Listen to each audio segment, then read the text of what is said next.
Today we're going to take a look at the Tier 8 Dutch heavy cruiser Johan de Witt. Of course, it's at the end of the tech tree. It is part of the early access, so you should be able to acquire it if you get lucky. If not, then by the time next update rolls around, you'll be able to grind up to the Johan de Witt. And if you are disappointed that the Howden Lu is too prohibitively expensive to get, I'm thinking that after having played 6 battles in Johan de Witt, it'll be a good substitute for the Howden Lu. You can see why it's the predecessor of that ship. It seems to be almost as good as that thing, and the characteristics are very similar. It's got strong armor, like the Howden. You know, it's got the 25mm upper bow, 40mm icebreaker plate. The upper belt armor is 40mm, the deck armor is 30. The Citadel does sit just above the waterline. You certainly don't want to be giving broadside in this thing or in the Howden either. But both of them are armored quite similarly, and they both have good detectability. You can see we've got a concealment range of 10.1. That's not as good as it can get. I have Johan Furstner, the new Dutch cruiser commander, at the helm. I believe I showed you the build yesterday on the Howden video. The build I'm using here is exactly the same, but with one minor change. The 2 inspirations I had for Howden on Furstner were Lemonnier and also Makawa. Well, I've taken off Makawa for this battle, and I've replaced him with Ivan B. Delightful. I saw that suggestion, I think, in the official World of Warships Legends Discord server. Somebody suggested it to me, because of course, Johan Furstner's unique skill on his skill tree is called Risk Theory, and it reduces the cruiser detectability time after firing the main battery guns by 30%. Of course, Lemonnier's base trait does the same thing. It reduces it by 21.25%. And then Ivan B. Delightful, the Russian cruiser commander, he also does the same thing. He reduces it by, I believe, 9.6%, at least at the level I have him at. So, if you put both of those guys as inspirations on Johan Furstner and use the Risk Theory skill, it means you go dark in less than 8 seconds after firing your main battery guns. This, I think, is perhaps a little bit broken. Wargaming really might need to look at this commander, because I think it's just a little bit absurd, and that's putting it mildly, that I've got this cruiser here with the armor it's got, the guns it's got, and the capability of launching these airstrikes, and it's able to shoot its main battery guns and then go dark in less than 8 seconds. If a battleship, for example, were to see me shooting my main battery guns, and he didn't have his guns aimed at me to return fire, I might be dark by the time his turrets traverse into place. It's just a little bit too much, perhaps. And this cruiser doesn't need it, certainly. Like I said, it's got the armor, it's got these airstrikes, and these guns, they're not as big as the Howdens, but they're 240mm guns. And the airstrikes are quite similar to the Howdens as well. The only real difference seems to be that while you've got 12 planes per airstrike on the Howden, you've only got 10 of them here. They do drop 6 bombs, though, for a total of 60 bombs each airstrike, unlike the Howden 72. But those numbers are very close together, and obviously not every single one of those bombs is going to hit every time. You'd be lucky to get maybe 10 of them at once on a target. That would be a really, really good hit. The fire chance on these bombs is 35%. And the Alpha Strike is 6,100. Not quite as good as the Howdens, which I believe is 6,500. Yes, it is. So not quite as good as that, but still, pretty much British battleship level HE Alpha. These bombs will hurt if they land on a target. And with this great concealment and this great armor, this thing is just very well protected. I haven't played the rest of the line. I've only played this Tier 8 and the Legendary tier so far, but I'll continue to test them out as the weeks go on here for this update. It's always a time-consuming process to get a handle on a new line like this, And this video is not really meant to be a comprehensive review of the Johan de Witt. I only have 6 battles played in it up until this point, so that's not enough to draw any firm conclusions. But I wanted to show you this match because of the 6 matches I played, this was the highest XP. I don't know if it was really the highest damage, but I'll tell you, damage has not been lacking on the Johan de Witt. My average damage over these 6 games is 141,000, and my average base XP is over 2,000, which indicates that the battle impact of this cruiser is probably pretty strong, and I assume that is true for the rest of the line.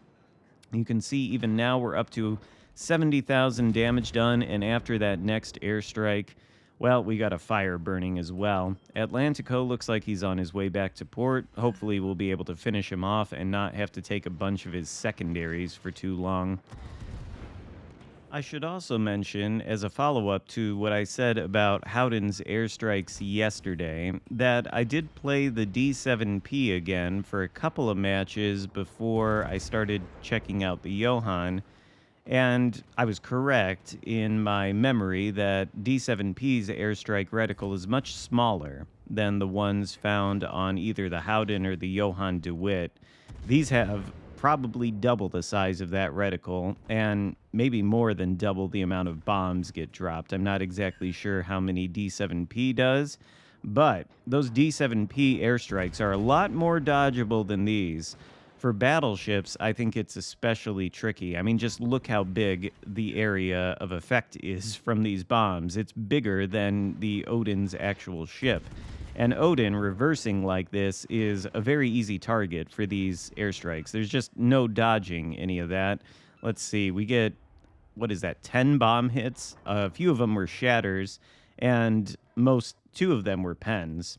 Speaking of the bombs, by the way, I did notice something on the upgrade tree for the Johan de Witt. Note that I've got only 43,360 HP. Well, 34,000 now that I've lost a little bit. That is not the fully upgraded HP. I don't, in fact, have this thing fully upgraded yet. I'm still grinding through it. I've gotten to the first upgrade slot, and I've installed the airstrike upgrade. So what you see here is the upgraded airstrike effect. But we don't have the upgraded hull, and we don't have the upgraded guns.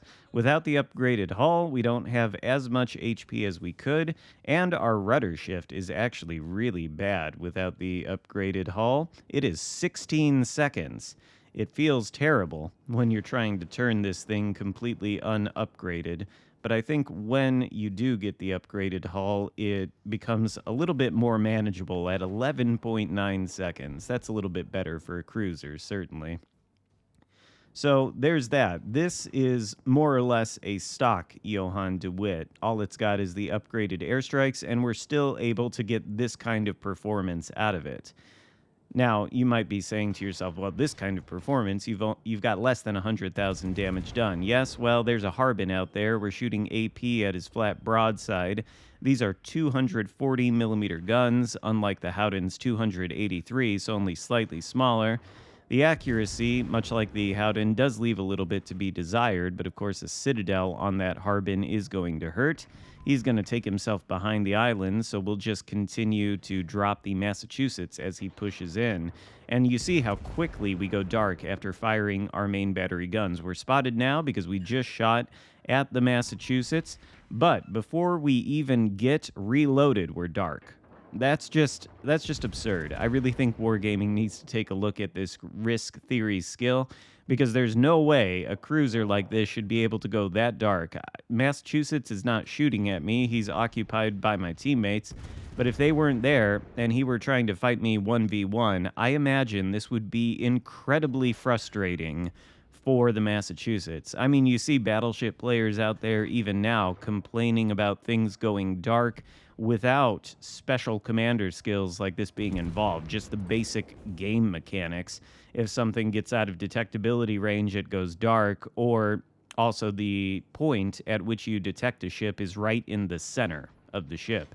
So sometimes when you're playing around islands, for example, you might have uneven terrain on those islands, and it might be high enough to block the middle part of your ship from the sight of the enemies in one place, but low enough to reveal it in others. So as you go past the island, you get spotted, you go dark, etc. That kind of stuff irritates battleship players to no end. Imagine they're trying to fight one of these things at relatively long distance. It's shooting at them with the main battery guns. It's dropping these airstrikes that are kind of hard to dodge for a battleship because the reticle is so huge. And it can barely even return fire because it gets about 8 seconds to do so after the ship reveals itself while firing its main battery. It's just a little too cracked, I would say. And to be fair, you couldn't achieve that build. You couldn't achieve that reduction in detectability time without using the risk theory skill on Johan Furstner and using both Lemonnier and Ivan B. Delightful as inspirations. Probably not everybody has Ivan B. Delightful, but Lemonnier is, of course, a free commander. You can buy him in the store for Commander XP. He'll drop from the Commander crates, etc. So you could very well use both of these guys. And with just those two, the detectability time is less than 10 seconds. It's like 9.75 or something like that. That's still pretty crazy. Anyway, this battle is wrapping up, and like I said, this isn't really a review of the Johan de Witt. I don't have quite enough experience in it yet, and it's not even fully upgraded. I think we'll probably have to wait till it is before we can give a comprehensive review. But of course, it has sonar. Sonar's coming in handy for us against this. I think it's Harbin that's shooting these deep water torpedoes at us. And we're spotted now, probably because of one of the two remaining enemy destroyers, losing a lot of HP. But again, the armor on this thing is pretty good. The 40mm upper belt plating and the 30mm deck, I don't know that Harbin can even pen the two of those. He might only be able to pen our superstructure, which is probably why we're not losing a ton of HP to his continued farming. But we do have to be careful here. It is a 4v3 at this point, and two of the last remaining enemy ships are destroyers. One was spotted directly in front of us, and I think he's still there. We've got the RPF indicator pointing in that direction. So what we're trying to do is not sail in a straight line at the same speed. We might not be messing with the throttle too much, but we are utilizing every bit of this awful 16-second rudder shift to zig and zag, just in case torpedoes are on the way. It's 766 points in favor of the blue team to 613 for the Reds. And the Reds have 3 caps. Now that we're in alpha, we should be able to flip it and also stop the red team's accrual from points from it. But if we allowed them to continue to have this cap for the rest of the match, I think they would overtake us on points. There's 2 minutes left, but that, I think, would be enough time. And who knows what's going to happen now? I mean, one of the red DDs could very easily appear in the Delta Cap, which is occupied by a battleship. Anything could happen, but as long as nobody sinks before the battle is over, then we should be winning. Obviously, the enemy destroyer is within 10.1 kilometers of us in that direction somewhere. He doesn't want to reveal himself. I don't know exactly which one it is or how much HP he's got left, but he is spotting us for the Harbin. And while we have 11,619 HP left and the Harbin's guns may not be able to penetrate us too much anywhere, there you see he only gets 1 pen and 1 pen there. I think those are on the saturated superstructure and not the hull. The hull should be good enough to shatter his HE, but even if he can't pen, we can't allow ourselves to be shot continually by him for minutes on end. Otherwise, we're going to lose all of this 10,000 HP, and it'd be very easy to do that, even within the dying 60 seconds of this match. But things seem to be okay. We've got the high caliber and Confederate medals, and we've got I think that's the First Blood medal too as well.